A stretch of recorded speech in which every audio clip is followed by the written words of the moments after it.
5 minutos pasaron de las 11 de la mañana. Le comentaba recién en el panorama informativo que ayer en el plenario de comisiones hubo dos dictámenes con respecto a las modificaciones o los proyectos que pretenden modificar la actual ley de alquileres. Uno presentado por el Frente de Todos, un dictamen con mayoría que no tiene modificaciones sustanciales, y el del bloque opositor, el de Juntos por el Cambio, que tuvo 37 firmas y sí tiene modificaciones más importantes en comparación con la ley que rige.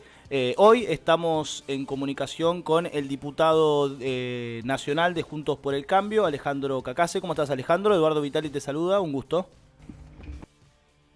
Hola, Alejandro. Toda la audiencia. Ahí Sí, está. Ahí ¿me te escuchan? escucho. Sí, perfectamente. Bien. Un gusto saludarlos a ustedes, a toda la audiencia. Como marcabas, nuestro dictamen marca una modificación importante respecto a la actual ley de alquileres.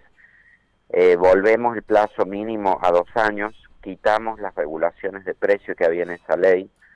Tengamos presente que esto implica una mirada sobre el mercado de alquileres. Creemos que la ley actual ha generado consecuencias no deseadas al estirar el plazo, pero además no permitirle a las partes disponer de su actualización. Lo que hizo fue generar mayor incertidumbre, y así los propietarios la única herramienta que tenían para cubrirse de esa incertidumbre era levantar el precio inicial, y así vimos aumentos muy fuertes de los precios de los alquileres desde su vigencia, y además retiro de las propiedades de la oferta de alquiler.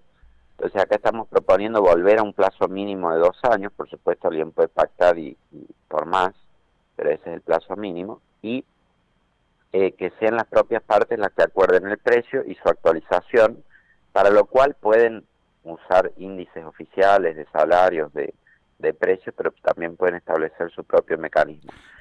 Creemos que hay que sacar al Estado de la regulación de los precios. No da resultado en ningún mercado en Argentina. Todos los controles siempre resultan en escasez, en sobreprecios. Lo vemos ahora con el gasoil, lo vemos con los controles de precios en los alimentos y en Ahora, los alquileres. Alejandro, Sí, yo soy inquilino, alquilo hace años acá en Capital Federal. sí, La Espina decía algo ayer que me parece interesante. Acá esto no va a solucionar los problemas macroeconómicos. Por más de que consensen la mejor ley de alquileres, va a seguir siendo complicado alquilar cuando hay una inflación del eso es 60, así, 70%. eso es así. Ahora bien, se aprobó una ley hace 2 años que no terminó siendo beneficiaria para las dos partes.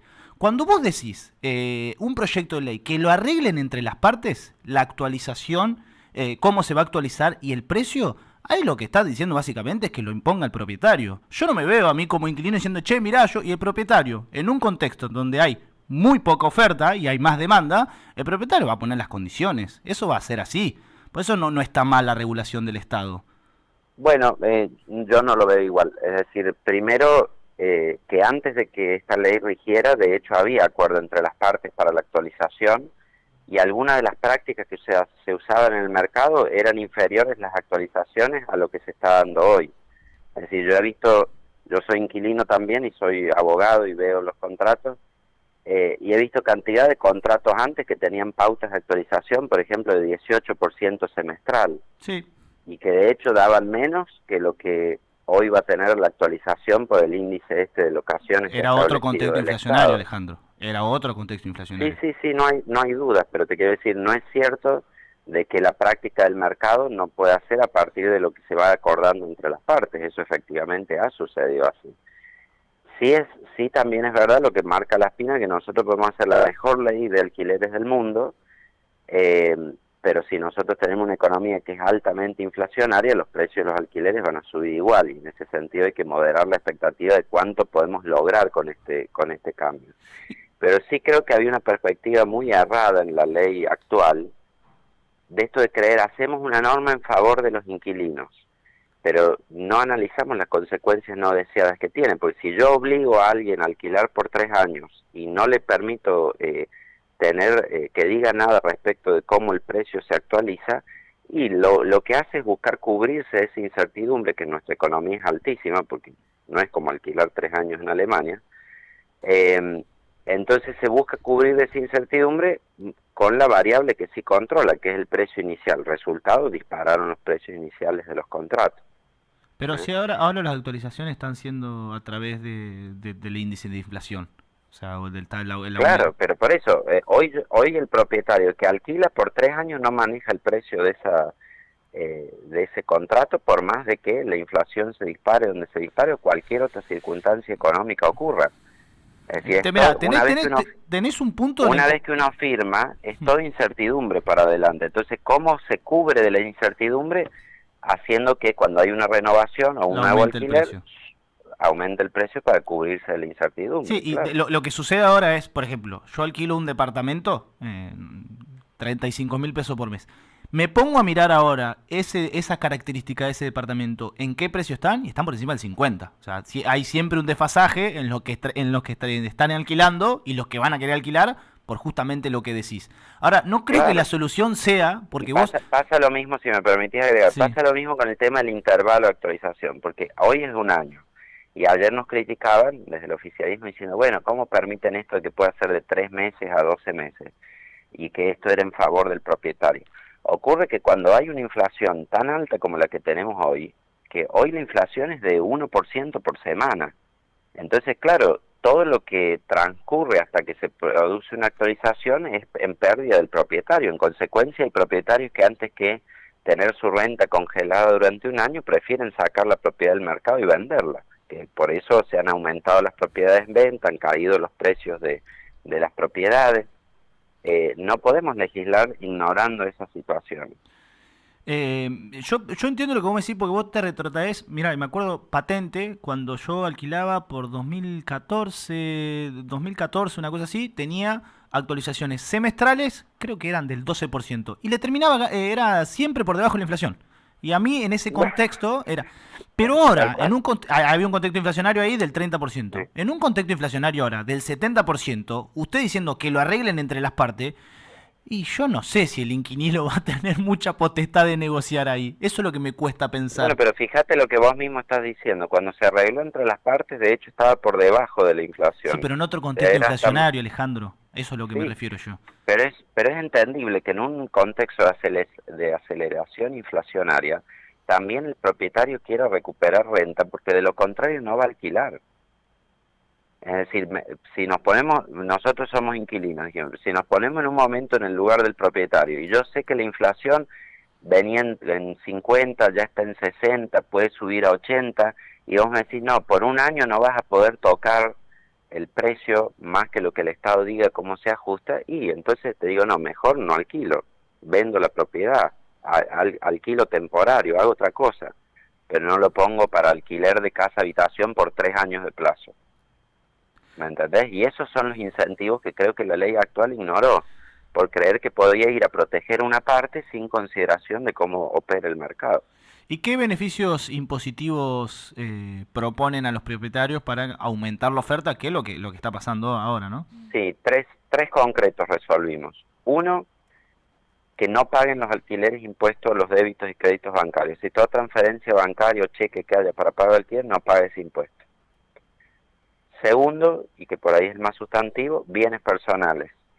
Todas las propiedades que se pongan en alquiler hasta el monto de 30 millones de pesos, esto con la idea de que no sean las mansiones, sino las casas, departamentos que alquilan la clase media, no pagan bienes personales. Entonces yo pongo 5 propiedades en alquiler, 10 propiedades en alquiler, pero que son hasta este monto por unidad, por propiedad, no paga bienes personales. Y tercero, en el régimen de monotributo, que tiene un límite de unidades de explotación en 3, se remueve ese límite. Entonces los inmuebles cuentan como una unidad de explotación.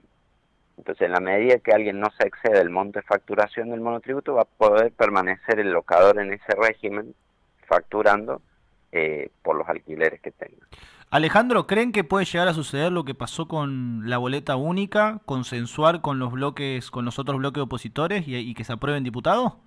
Sí, sí, de hecho lo hicimos. Ayer hemos consensuado, al menos hasta el momento, entre Juntos por el Cambio, el Interbloque Federal y los legisladores de Río Negro. El problema después Eh, sería en el Senado. O sea, va a pasar lo mismo que con el proyecto de la libreta, de la boleta única. claro, es decir, vamos a convocar a sesión especial seguramente la semana que viene.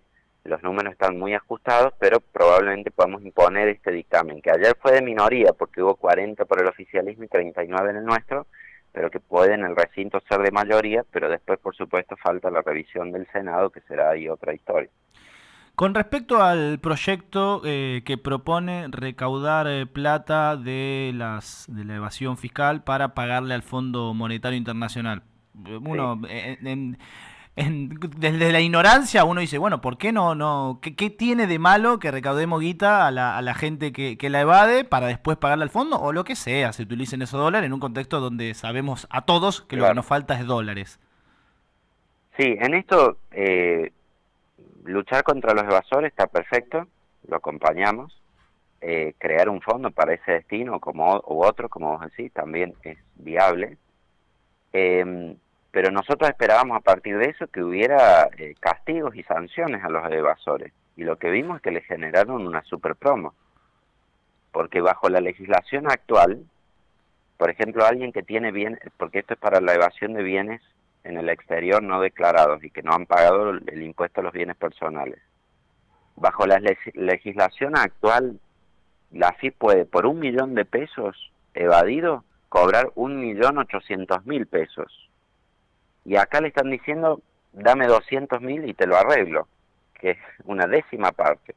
Entonces, dijimos, esto no es un castigo a los evasores, es una promo, un blanqueo baratísimo para los evasores y con ¿Y una tienen medida... alguna propuesta superadora con respecto Sí, a esto? Porque le yo digo, dijimos, la o verdad sea, que... les dijimos, no, la verdad que se les ocurrió a ellos al proyecto, pero ayer le dijimos, si quieren hacer un paquete anti-evasión, lo acompañamos.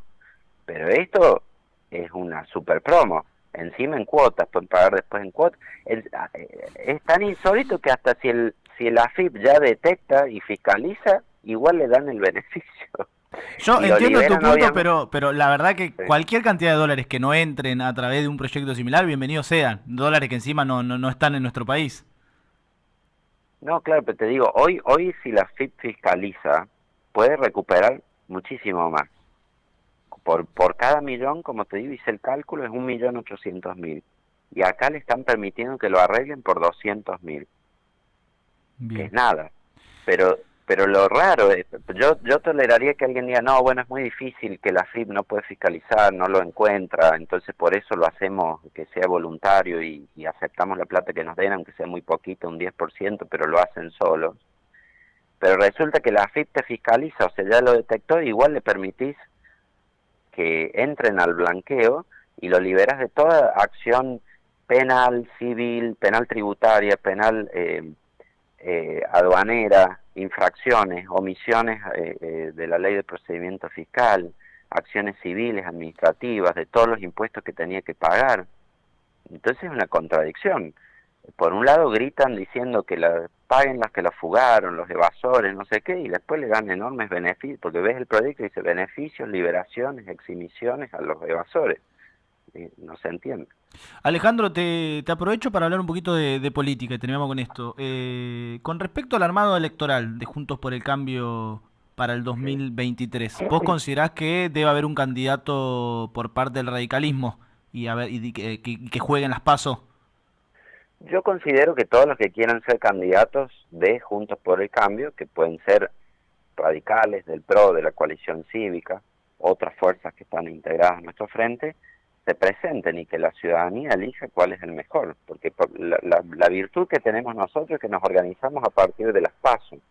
Entonces tenemos esas primarias para que se presenten todos y los ciudadanos van a decir quién es el mejor para No viene representarnos. pasando eso, que haya interna de las PASO y se organicen ahí. Pero sí, en el 2021 nosotros usamos la PASO en todos lados para Bueno, determinar sí, nuestros candidatos. en el 2021 sí, en el 2019 no. Sí, cambia. En el 2019 no, porque había un presidente en ejercicio, pero cuando se constituyó Cambiemos en el 2015 hubo una PASO entre 3 candidatos y se resolvió así. Y lo bueno es que tenemos varios candidatos, no es que nos faltan, tenemos varios por partido. ¿Cuál te En la seduce más a UCR, vos? ¿Morales? ¿eh? ¿Cuál te seduce más a vos? No, creo que dentro de la UCR está mejor posicionado Manes para ser candidato a presidente. Me parece que sería muy buen candidato. Más Manes Y que Morales.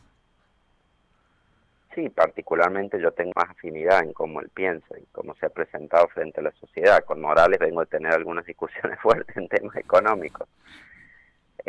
Como sabes, uno de los proyectos que yo presenté, él se opuso tenazmente y me parece Ujú. que no se puede jugar más con este tema de la inflación, hay que terminarlo, porque si no vamos a terminar otra hiperinflación pronto. Entonces hay que tener una mirada muy dura sobre eso, Ah, de resolverlo drásticamente, más allá de que reconozco el mérito que él ha tenido como gobernador de la provincia de Jujuy, pero por supuesto que él puede ser candidato también. Lo que digo es, acá hay dos candidatos que tienen radicalismo, el PRO tiene sus candidatos, Bullrich, Larreta, bueno, el propio Macri si quisiera ser, hay varios candidatos. Lo bueno es que se van a poder cada uno presentar su programa, que es eso lo que creo que tienen que hacer ahora, decir, este es mi programa de gobierno para solucionar los problemas de la Argentina, que hoy el 80% de los argentinos dice que su principal problema es la inflación, los precios, y en función de eso que la ciudadanía elija el que siente más preparado para gobernar. Alejandro, te agradezco mucho la deferencia de habernos atendido. Gracias a ustedes, hasta luego. Pasaba con nosotros Alejandro Cacase, diputado nacional de Juntos por el Cambio de la provincia de San Luis. Por eso ese tono tan particular que tienen los diferentes